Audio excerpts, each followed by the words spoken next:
Selamat datang di Novel Bersuara. Sebuah cerita yang berjudul Bunda, Bukan Wanita Malam. Episode 97. Oleh autor Kolom Langit. Dengan If sebagai pengisi suara. Selamat mendengarkan.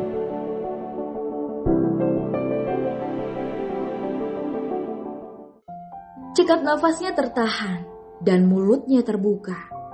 Rasa tak percaya dengan apa yang ia dapati beberapa detik lalu membuatnya terpaku. Ia masih menggenggam benda tipis berbentuk persegi panjang itu dengan sedikit gemetar. Wira menggeser posisinya agar mendekat ketika mendengar suara teriakan istrinya yang tiba-tiba. "Ada apa?" tanyanya mengusap bahu polos sang istri. Via menoleh dan menatapnya dengan kesal. Netranya yang tadi sayu akibat kelelahan pun kini membulat. Bibirnya yang mengerucut lucu membuat Wira semakin dipenuhi tanda tanya. "Lihat ini, Mas." Ia menyodorkan ponsel milik suaminya yang layarnya masih menyala. Dengan cepat Wira meraih ponselnya dan menatap pada layar itu. Ia membaca kata demi kata yang tertulis di sana. Akan tetapi bukannya ikut kesal seperti yang diharapkan sang istri, Wira malah tersenyum senang.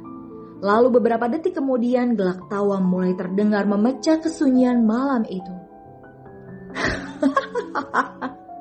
"Kenapa Mas Wira malah tertawa? Aku kan sedang kesal."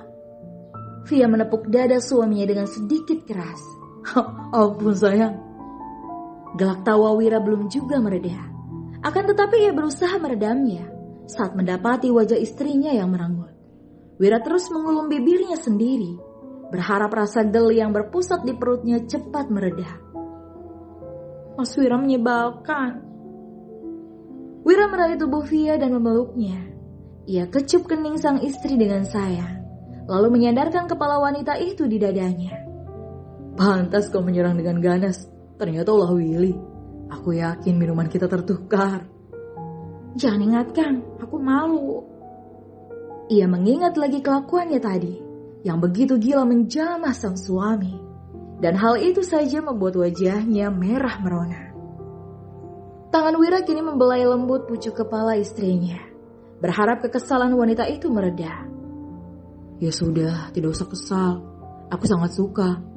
Yang tadi itu baru hot namanya." Wira membenamkan bibirnya di setiap bagian wajah istrinya. Kening, mata, pipi, dan bibir. Menyenangkan suami di tempat tidur, itu kan pahala sayang. Via mengangguk pelan, lalu melingkarkan tangannya di pinggang Wira. Ia memejamkan mata saat menghirup aroma parfum yang menguar dari tubuh suaminya. Seakan ingin menikmati lebih banyak waktu bersama. Via begitu terhanyut oleh belayan tangan nakal itu, yang sepertinya sengaja menjelajahi. Sedangkan Via mengusap beberapa bagian tubuh kekar suaminya, hingga merasa terpancing kembali. Via membisikkan sesuatu yang membuat Wira senang bukan kepala. Ia bahkan berencana untuk sering-sering meminta pil setan itu dari teman laknatnya. Ada gunanya juga punya teman laknat seperti Willy. Deringan alarm yang terdengar nyaring membuat Via mulai terjaga dari tidur. Alisnya mengerut dengan bulu mata yang bergerak-gerak. Pertanda wanita itu akan segera terbangun dari tidurnya setelah menjalani aktivitas malam yang sangat melelahkan. Tubuhnya menggeliat. Ia memindahkan tangan Wira yang masih melingkar di atas perutnya. Diraihnya ponsel yang berada di atas meja nakas, lalu mematikan alarm yang sejak tadi terus berbunyi. Via pun segera bangkit dan beranjak menuju kamar mandi untuk membersihkan diri. "Mas Wira, bangun," bisik Via di telinga sang suami. Kini ia telah selesai berganti pakaian, namun Wira belum juga terbangun. Wanita itu pun segera menghampiri suaminya yang masih tertidur pulas. "Mas." Wira berdeham namun kelopak matanya belum juga terbuka. "Bangun Mas, kita harus cepat pulang." Masih dengan mata terpejam laki-laki itu mengusap wajahnya, lalu perlahan membuka mata. "Jam berapa sekarang?" "Jam 5 pagi Mas, ayo cepat bangun. Kita kan harus cepat kembali." Melawan rasa malas, Wira akhirnya bangkit dari pembaringan.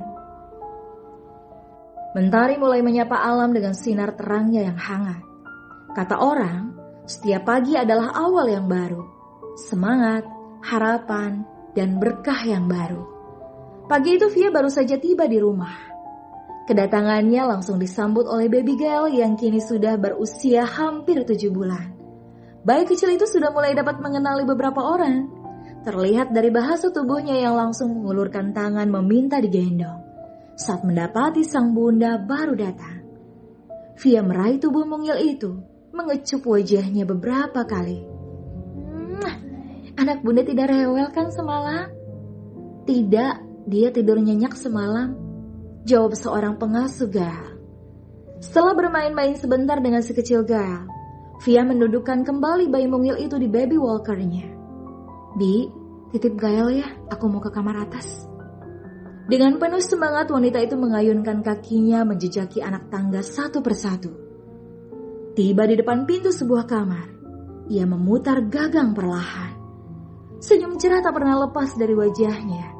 Saat memasuki sebuah kamar dengan cat pink, ia menarik tirai sehingga cahaya matahari mulai menembus ke ruangan itu. Dan setelahnya, ia berjalan menuju pembaringan, di mana selimut tebal masih membalut tubuh seseorang yang masih tertidur pulas. Ia menyingkap selimut, sehingga tampaklah wajah menggemaskan, yang kini mengerutkan kelopak mata saat merasakan silaunya cahaya matahari. Seperti biasa, Via akan membisikkan salam, lalu mengecup kening untuk membangunkannya. Selamat pagi sayang. Bunda. Terdengar panggilan manja yang selalu membuat Via merasa bahagia saat mendengarnya. Bangun sayang, ini kan hari pertama Lila sekolah, nanti terlambat. Ia menarik selimut hingga tubuh gadis mungil itu tak tertutup lagi. Lila membuka mata perlahan. Ia menyambut bundanya dengan senyum cerah. Kedua tangannya terulur, pertanda sedang meminta dipeluk oleh sang bunda. Via pun meraih tubuhnya dan membawa ke pangkuannya. Wanita itu pun memeluknya dengan penuh kasih sayang. Bunda, nanti sekolahnya temenin Lila ya. Iya sayang, bunda temani hari ini. Lila, seorang gadis kecil yang begitu tangguh, dinyatakan sembuh dari kanker darah setelah menjalani berbagai pengobatan. 6 bulan lalu, setelah sempat koma beberapa hari, ia tersadar dan akhirnya dapat dilakukan transplantasi sel induk dari pendonor adiknya. Perjuangan tidak mudah ia lalui sejak usia 1 tahun dan akhirnya berbuah manis. Kini, tak lagi menyandang status penderita kanker, Lila dapat menjalani hidup seperti anak sehat lainnya. Bermain tanpa takut lelah, berlarian ke sana kemari dengan bebasnya, walaupun sang bunda kadang masih sedikit membatasi. Sama Dede Gael ya bunda. Iya sayang, sekarang mandi dulu, terus sarapan, lalu berangkat ke sekolah. Rasa kebahagiaan Via telah lengkap. Kesembuhan Lila adalah sebuah anugerah yang teramat besar. Setelah memandikan, ia memakaikan seragam sekolah. Senyum bahagia pun tak lepas dari wajah keduanya. Wah, cantiknya anak bunda, ucap Via sesaat setelah selesai memakaikan seragam berwarna biru itu. Ayo bunda, Lila mau sekolah. Ia melompat dengan kegirangan, lalu memeluk bundanya. Bersambung.